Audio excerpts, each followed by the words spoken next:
It's Wednesday, November 10. This is the news on PBCJ. I'm Carol Francis.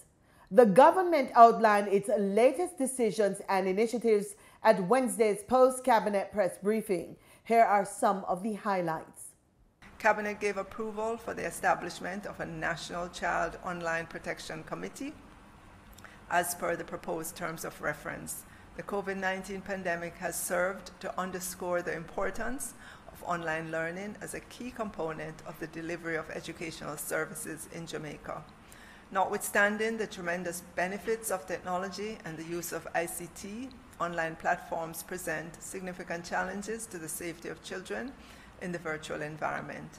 Given the vicissitudes and hazards of the virtual space, therefore, it has become critical for children to access the tools which would guarantee their safety as they thrive in this digital age. We are conscious of the limitations within our current high schools, and that is why since 2019 we have been dialoguing. We have conducted our space audits within our high schools, and we also extended that to our tertiary institutions, and that is why we were able to come up with the idea of the off-site opportunities for our boys and girls. So we do understand the concerns of some of our principals at this time, but I use this opportunity to assure them that we are working along with you to ensure that you can address your limitations and to make sure at the end of the day, all our students are given the opportunity to improve in their certification. This is the ultimate end and desire of this initiative.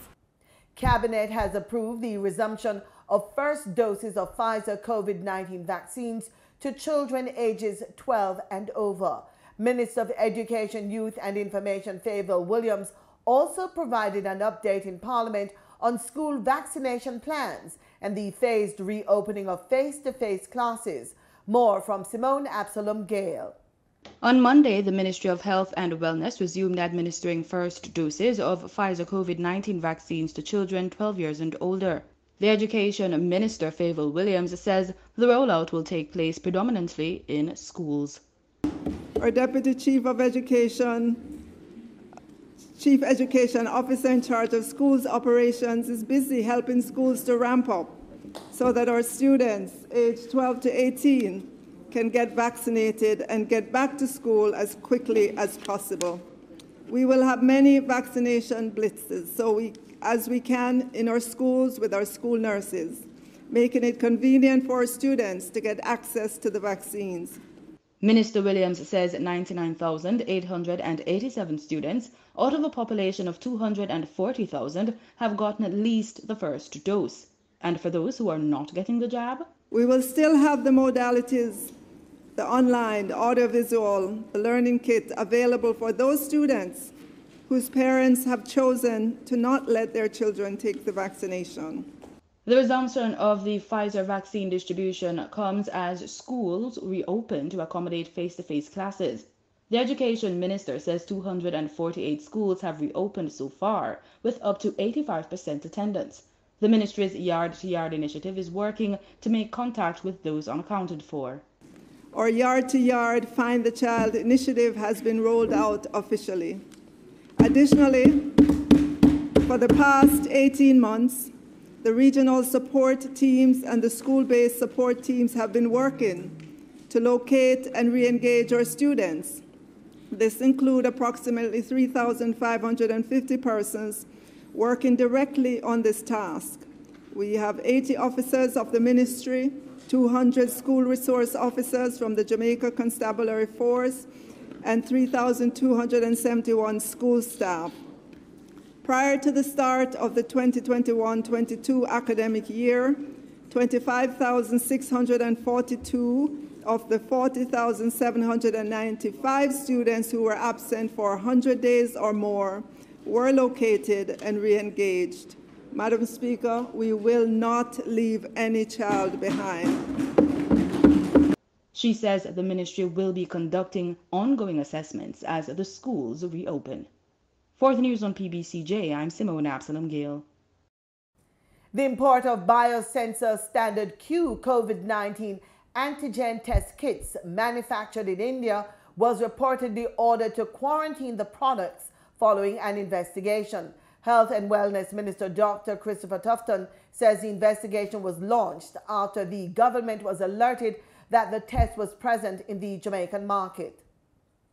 The importer of the Indian manufactured product was contacted on October 13th, 2021, and instructed to quarantine the product and to provide the ministry with samples of the products warehoused, which was delivered to the ministry on October 14th. The National Public Health Lab was then requested to conduct the necessary validation of the kits, given that PAHO WHO was still conducting investigations into the authenticity of the particular kit. Madam Speaker, the test kits are currently being assessed for efficacy, and the reports of the efficacy test will be provided to the ministry by the week of November 26, 2021. Private sector entities are allowed to import antigen tests. Applications are to be channeled through the ministry's Standards and Regulations Division. Based on the instruction of Cabinet and the Emergency Use Listing, EUL for short, issued by the WHO, and the Emergency Use Authorization issued by the U.S. Food and Drug Administration, the ministry began the process of approving permits for the importation of test kits. To date, Madam Speaker, 4 test kits have been approved for use in country. These are SD Biosensor Standard Q Antigen Test manufactured by SD Biosensor, which was WHO approved under emergency use. Secondly, CareStat COVID-19 antigen test kits manufactured by Access Bio Incorporated USA, awarded US FDA emergency use authorization. Thirdly, PanBio COVID-19 AG rapid test device manufactured by Abbott Rapid Diagnostic Jenner, awarded by the WHO for emergency use. And fourth and final, Sure Status COVID-19 antigen card test manufactured by Premier Medical Corporation Private Limited, awarded under WHO emergency approval. Let me tell you an Anancy story. As Jamaica's culture evolves, some of our more traditional norms and mores lessen. One figure that has remained is that of Anancy, the trickster spider from West African lore. The Caribbean's longest-running storytelling festival, Anancy Soundsplash, will take place virtually November 16 to 24, 2021. The festival will be held over 8 days, symbolic of the 8 legs of Anancy the spider. Storytelling can bring a community and country together. Jamaican children grow up listening to bedtime stories of Anancy, a cunning, smart, greedy, and funny spider who is at times portrayed as human. Folklore stories of Anancy were brought to Jamaica from West Africa by Ashanti slaves. Anancy by Andrew Salke. Anancy is a spider. Anancy is a man. Anancy is West Indian and West African.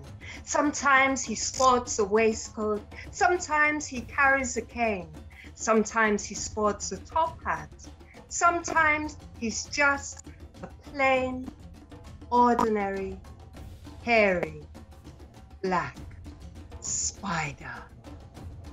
Anancy is vastly cunning, tremendously greedy, extremely charming, hopelessly dishonest, warmly loving, firmly confident, fiercely wild, a fabulous character, completely out of our minds, and out of his too. Anancy is a master planner. Anancy's stories are preserved from one generation to the next by Jamaica's strong oral traditions. The 2021 Anancy Soundsplash Storytelling Festival is being held under the theme, Visiting with the Elders.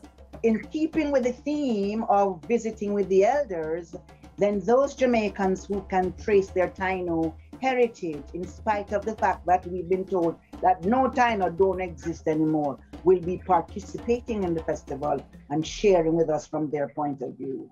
The festival will be held over 8 days. The 8 legs take us to a diversity of audiences. This year, we open with the children. We've had several years when only the children have performed at the opening. We're returning to that this year. And we have asked children around the region to send us a question that they want to be answered about Anancy or storytelling or just Africa in general. Anancy's Soundsplash, which reportedly reaches approximately 170,000 children annually, will be streamed right here on all of the PBCJ's platforms. Approximately 681,000 kilograms of East Indian and St. Julian mangoes were exported in the 2021 mango season. This represents a 53% increase over the previous year. It's also a 59% increase in earnings. This report from Marlon Samuels gives us a taste of Jamaica's mango industry. One of the most popular fruits across the world is the mango. In fact, mangoes are often referred to as the king of fruit. In 2019, Jamaica exported 12,000 pounds of Julius and East Indian mangoes to the United States. It was the first time in 20 years that mangoes were being exported to that country. Since the start of the year, 100,000 pounds of Jamaican mangoes have been sold in the United States. The Ministry of Agriculture is capitalizing on the success of the mango exports by putting measures in place to establish mango orchards in the parishes of St. James, St. Thomas, St. Catherine, and Clarendon. Mango plants are being distributed under the ministry's National Fruit Tree Program. The program is designed to support food security and protect Jamaica's environment on a sustainable basis. The goal is to distribute approximately 4,500 fruit trees. The high levels of vitamins and fiber found in mangoes mean that eating the fruit can help boost immunity, lower cholesterol, help in digestion, and improve your eyes. For the news on PBCJ, I am Marlon Samuels. In today's extended business report, Gabriel Thompson looks at the half-year report from Caribbean Cream Limited, plus we get our regular market updates.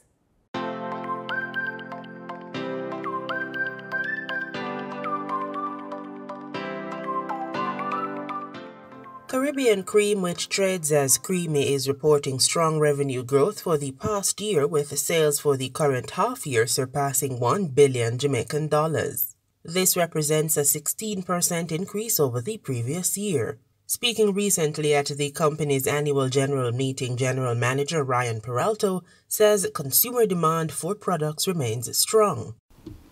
You will see that we had a good year in terms of profit.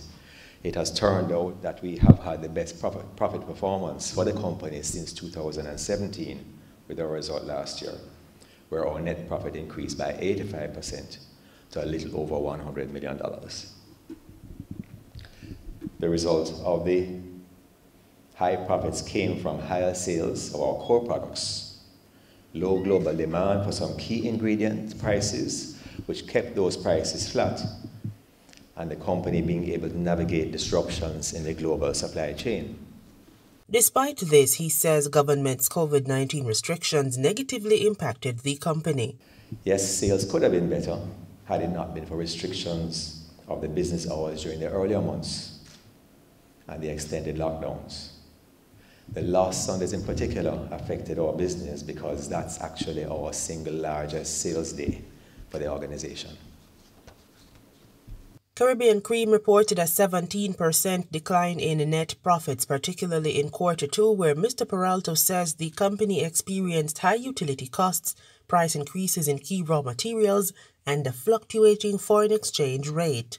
The company also saw cost increases in sanitation and transportation as a result of the coronavirus pandemic. There was also what I call a hemispheric shortage of shipping containers in the region. We were actually having difficulties because there was a shortage of containers. And even now you're hearing on the news about the shipping issues that people are having. We also had higher import charges for increased imported novelties, again to meet the higher demand. We experienced cost increases for items such as transport and sanitation. And these were driven by the COVID-19, the pandemic, where we had to transport our staff during lockdown periods, and we also had to do more in terms of sanitation.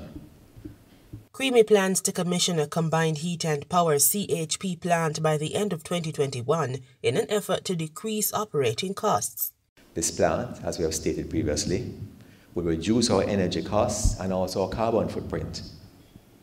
And this is because the plant will use LNG, liquid natural gas, rather than oil-powered energy, and that burns cleaner. We'll also be able to recover the heat from the engine for our use in production, because being a dairy process, you use quite a lot of hot water and heat. So we'll use that heat to reduce our heating costs.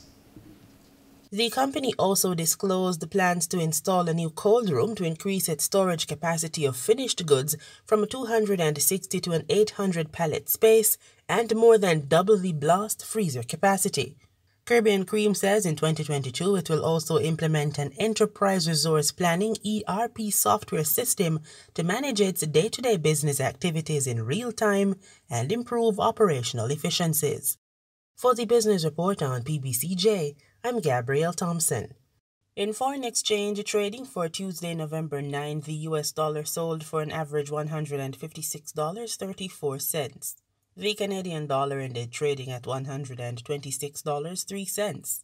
The pound sterling traded for $212.02, and the euro sold for an average $182.92.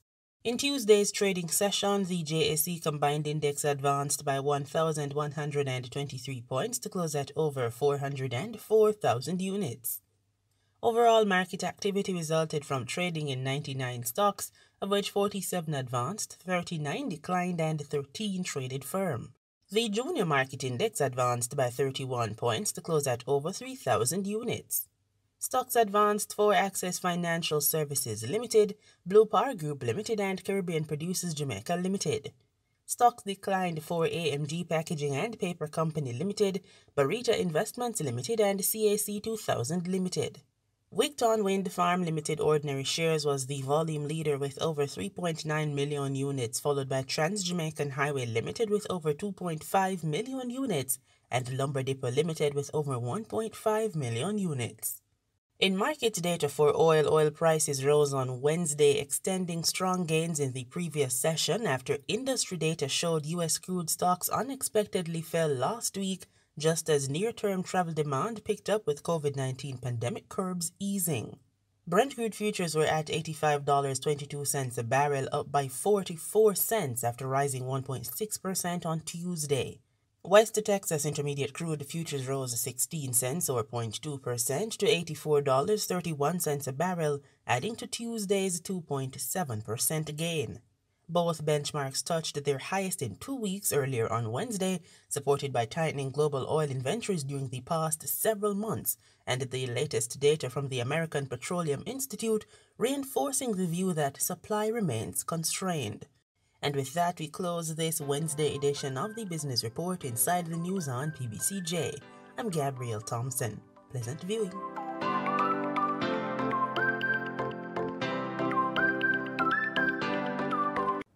Nowadays, it seems getting braces is almost a fashion statement or status symbol. In today's Living Healthy report, Dr. Heather Lawson-Myers speaks with Dr. Ann Law, an experienced orthodontist, to discuss the responsibilities associated with installing braces.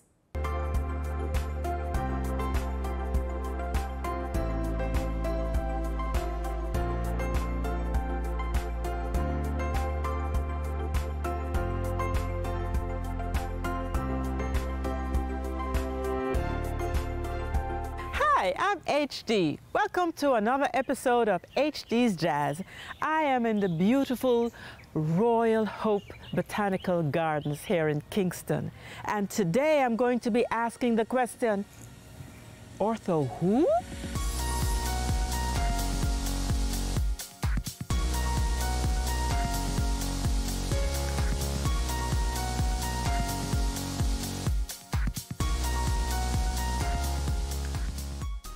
Anna, I'm not sure if it's me, but it seems as if these days everybody wants to wear braces. It's almost like a status symbol, like jewelry or something that you would adorn yourself with.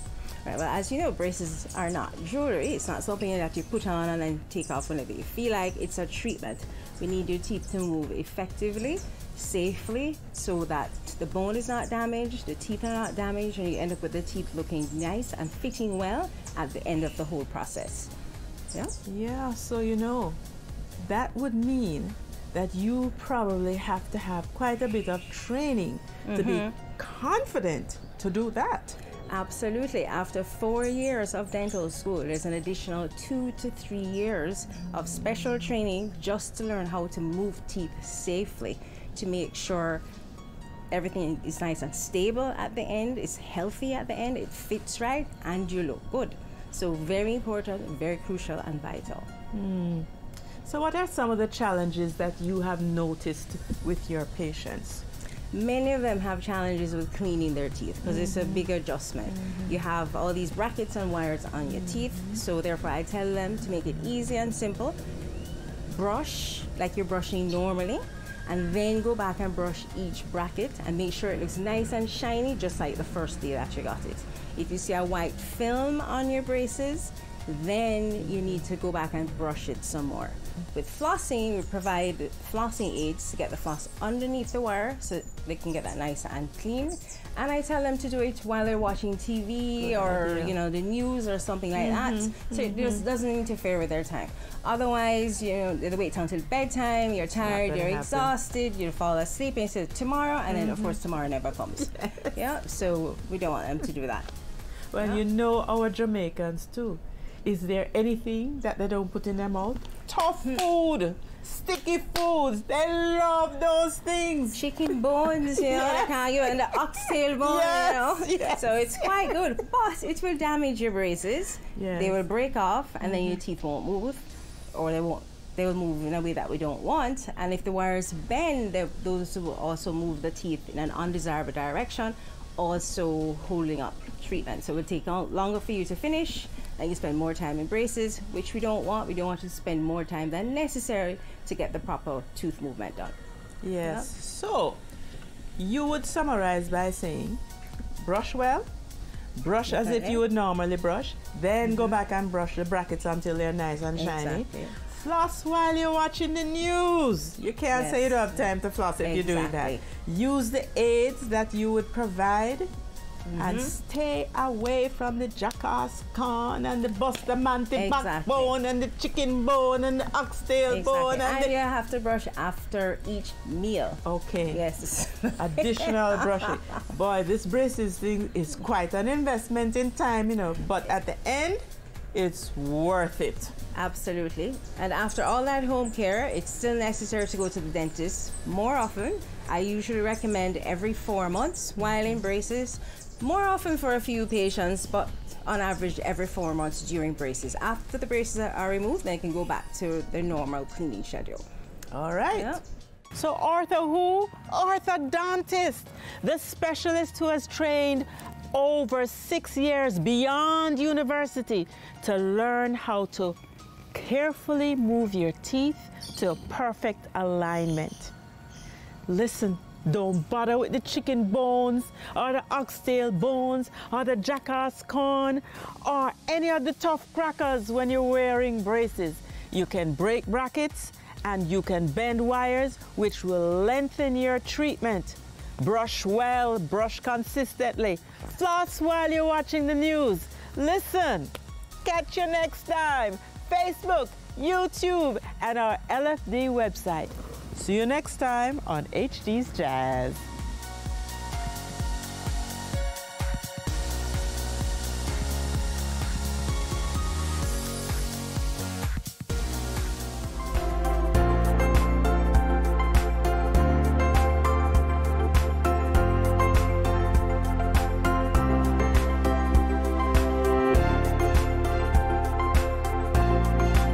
In regional news, we begin in Barbados. The government is set to intervene in a dispute brewing between some customers and a CIBC First Caribbean International Bank. This follows claims by clients that they are being rushed into making decisions regarding the proposed transfer of their registered retirement saving plans. Emmanuel Joseph has the details. Government to intervene in a dispute brewing between some customers and a local commercial bank following claims by clients that they are being rushed into making decisions regarding the proposed transfer of their registered retirement savings plans. Minister in the Ministry of Finance, Ryan Strawn, said on Tuesday he would investigate the claims to try to get to the bottom of the issue involving CIBC First Caribbean International Bank. Emmanuel Joseph has that report. Strawn said he was not aware of the specific claims, but recalled having discussions with the bank sometime in September when that financial institution sought permission to effect the transfer. He disclosed that permission was granted with the understanding that the pensioners would not be disadvantaged during the process. CIBC came to us to see how best we can keep the pensioners, the value that would be transferred, as whole as possible, and we gave permission to be able to effect the transfer. But obviously, if pensioners wish to, because the law, the structure at present is that obviously if you're going to be withdrawing from your pension plan, effectively, that there's provision for withholding tax. Mm-hmm. Right. But so that happens with any of the current pension plans. So because they wanted to transfer them over to Sagicor, because part of the portfolio is held in bonds, right? Mm-hmm. That if they were to be transferred in the current situation, then the value of the pension would be diminished on the basis of how the bonds were currently traded. Mm-hmm.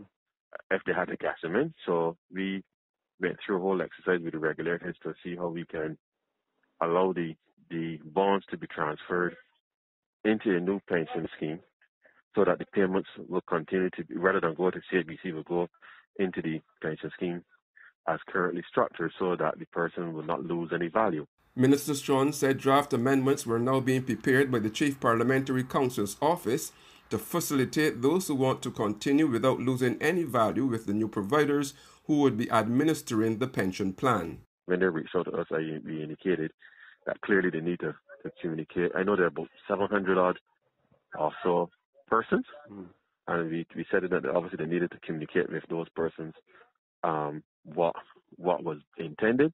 That was Minister in the Ministry of Finance, Ryan Strawn, and I'm Emmanuel Joseph for Barbados Today. In sports, we look to cricket. West Indies' exit from the World T20 could potentially end an era where the Caribbean side produced some of the most sought-after T20 players, the likes of Chris Gayle, Dwayne Bravo, Andre Russell, Sunil Narine, Karan Pollard, and before them Samuel Badri, Marlon Samuels, and Darren Sammy have made their impact on the format globally. For that to continue, Captain Pollard believes there has to be another domestic tournament alongside the Caribbean Premier League. This, he says, would be an avenue for more homegrown players to showcase their talent. He was at the time responding to a question from Newsroom Guyana. As captain, what's your position on getting the next generation of West Indies T20 cricketers into the mix in the build-up to the next World Cup? I love that question. I think it's something that we have to look at. I think it's something that has plagued us, over a period of time for the last, 10 years or so. We have had, again, sort of the same guys playing T20 and sort of dominating as we go along. One of the things that, for us that we need to do, especially in the Caribbean, is that we need to have other tournament other than CPL, whereas, we can unearth new talents. When we had the Caribbean T20, that was an opportunity, for people to bring new talents from different parts of the Caribbean, and we're able to have a sort of nucleus for this last generation or so. But with the inception, since CPL has come in, yes, it's a franchise-based system, but we have had only the opportunities to sort of recycle, the same players over and over and over again. So it's something that we need to look at, but there are some cricketers and a lot of young cricketers looking forward to playing and contributing to the factor of West Indies cricket, and it's something that, for me personally, I'm excited about. And yeah, it's a end of a generation, but there's a lot of conversations that needs to take place of how you're going to make the transformation from, say, club cricket or even, CPL into international cricket, because there's a big step up. So I think in between there, we need a sort of another tournament. If you look around, the world, there are different tournaments that different teams play so that they can earn the new talent. So, for us, I'm looking forward to it. I'm very, very excited. There's some young, exciting players, and, hopefully we can find the right mix of, these young guys coming up and making a step up and hopefully coming and contributing to the success, of West Indies cricket. And that's our package. Join us again tomorrow, same time, same place, for more news and sports right here on PBCJ, the People's Station.